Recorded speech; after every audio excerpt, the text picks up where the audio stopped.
கிறிஸ்மஸ்னாலே plum cake, stars, அதுக்கப்புறம் குடில் தான் நம்ம ஊரில் இருந்த வரைக்கும், இந்தியாவில் இருந்த வரைக்கும். ஆனால் ஸ்வீடன் வந்ததுக்கப்புறம் கிறிஸ்மஸ்னால் இவ்வளோ இருக்கா அப்படின்னு சொல்லிட்டு எனக்கு ரொம்பவுமே ஆச்சரியமாக இருந்துச்சு. இங்கே வந்து ஒரு மாதத்துக்கு முன்னாடியே ஷாப்பிங் ஆரம்பிச்சிருவாங்க. நான் வந்து ஃப்ளையிங் டைகர் அப்படிங்கிற ஒரு கடைக்கு வந்து நான் போயிருந்தேன். அங்கே வந்து அவ்வளோ க்யூட்டாக இருந்துச்சு. எல்லாமே பார்க்குறதுக்கு வந்து கிறிஸ்மஸ் தீமில் வந்து அவ்வளோ அழகாக இருந்துச்சு. ரேட் எல்லாமே ரொம்பவுமே ஜாஸ்தி.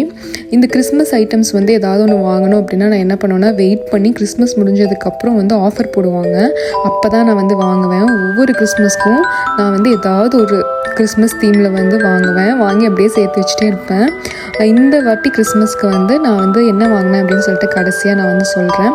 அது வந்து ரேட்டு கம்மியாகாதுங்க, சீக்கிரமாக விற்று போயிடும் அந்த ஐட்டமை. அதனால் வந்து நான் அதை வாங்கிட்டேன்.